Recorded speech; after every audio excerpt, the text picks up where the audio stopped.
My name is Najwa Hafifa and I'm gonna tell you about the story of Putri Junjung and the elements. Alkisah, pada zaman dahulu kala ada kerajaan bernama Negara Dipa di Kalimantan Selatan, tepatnya di Amuntai. Kerajaan yang sangat maju ini dipimpin oleh seorang raja bernama Mpu Jatmika.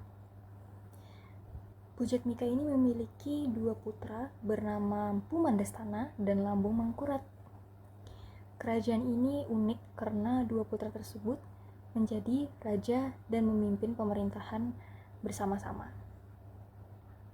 Di bawah kepemimpinan kedua raja itu, Dipa semakin maju, seluruh hidup rakyatnya hidup aman dan sejahtera.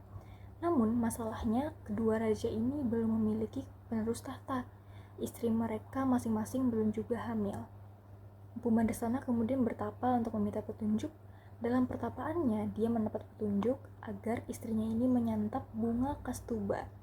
Dan ajaibnya sang ratu bisa hamil. Beberapa bulan kemudian, ratu ini melahirkan dua anak laki-laki kembar yang tampan. Mpu Mandastana pun memberi nama mereka Bambang Patmaraga dan Bambang Sukmaraga. Nasib Lambung Mangkurat ini berbeda dengan saudaranya. Istrinya masih juga belum hamil. Dia pun berupaya dengan cara bertapa di hutan dengan harapan menemukan petunjuk agar dikaruniai anak. Setelah bertapa beberapa hari, Lambung Mangkurat ini merasa tidak mendapatkan petunjuk apapun. Maka Lambung Mangkurat pun pulanglah ke kerajaannya. Saat melintasi sungai Tabalong dalam perjalanan pulang, ia melihat air sungai itu berbuih-buih. Kemudian airnya itu tiba-tiba terbelah. Dari dasar sungai muncullah bayi perempuan dengan paras cantik berwarna keemasan. Lambung Mangkurat merasa doanya ini terkabul, lalu mengambil bayi perempuan itu dan menjadikan sebagai anaknya dan memberi nama itu Putri Junjung Buih. Namun tidak semudah itu, bayi Putri Junjung ini ternyata bisa berbicara dan memberikan syarat kepada ayahnya tersebut sebelum dibawa pulang. Putri Junjung Buih ini meminta agar Lambung Mangkurat ini membawakannya 40 gadis cantik sebagai dayangnya. Dan juga meminta para gadis itu menenun selai kain Langgundi. Selain itu, Putri Junjung Buih ini juga meminta 40 perjaka untuk membuat sebuah balai megah. Lambung Mangkurat pun segera memenuhi permintaan itu dan mengajak Putri Junjung Buih tinggal di negara Dipa. Sejak saat itulah panen di kerajaan tersebut sangat melimpah. Seiring berjalannya waktu, Putri Junjung Buih ini tumbuh bersama kedua putra kembar Mpu Jatmika dan menjadi teman akrab. Putri Junjung Buih pun menjadi gadis yang sangat cantik. Tetapi kedua pemuda kembar itu pun sama-sama jatuh cinta kepadanya. Mereka saling memperebutkan hati sang putri untuk menjadi pasangannya. Ternyata persaingan ini berujung pada perkelahian yang menyebabkan kedua calon penerus kerajaan itu tewas. Peristiwa tersebut membuat Putri Junjung Buih ini sangat sedih karena keduanya adalah orang sahabat sejak kecil. Dia hanya bisa menangis setiap hari di dalam kamar. Sebagai ayah, Lambung Mangkurat ini ingin membuat anaknya bahagia. Dia pun bertapa agar mendapat petunjuk untuk mencarikan jodoh buat Putri Junjung Buih.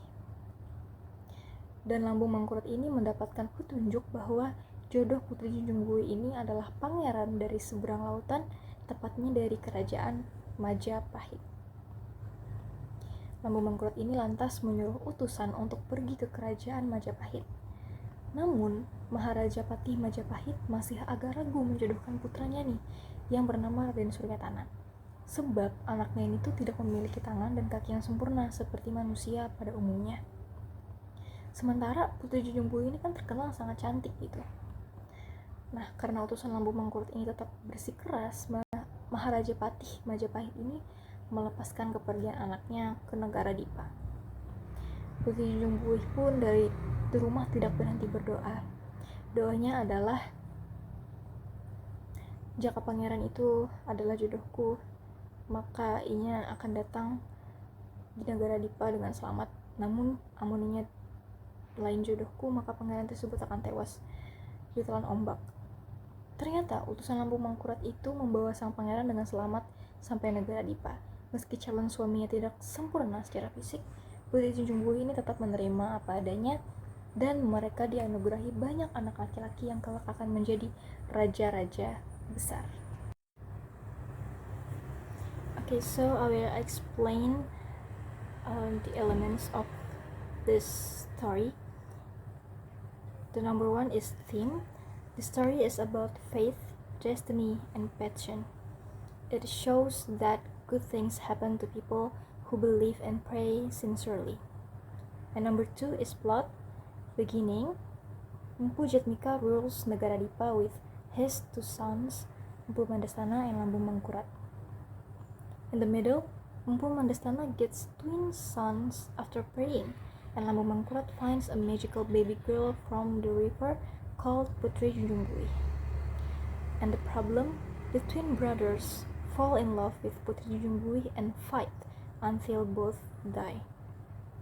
And for the ending, Putri Junjungbui marries a prince from Majapahit who is not perfect, but she accepts him sincerely. Their children later become great kings.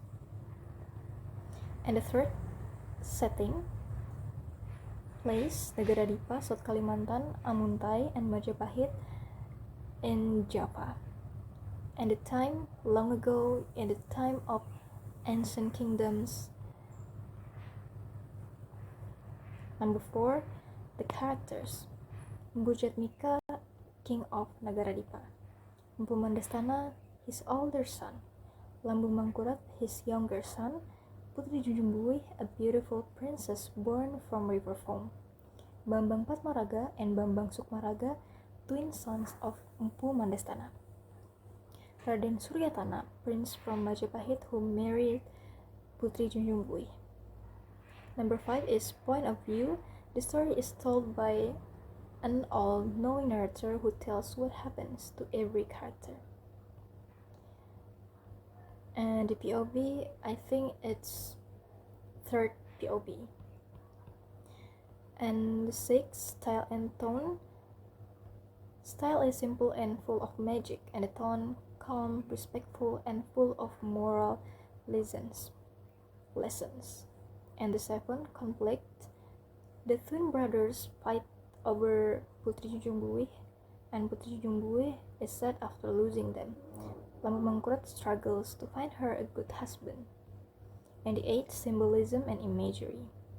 The river foam, miracle and purity. Twin brothers, human jealousy. Prayer and meditation. Faith and hope. Imperfect prince teach that true beauty is in the heart. For number 9, Islamic values.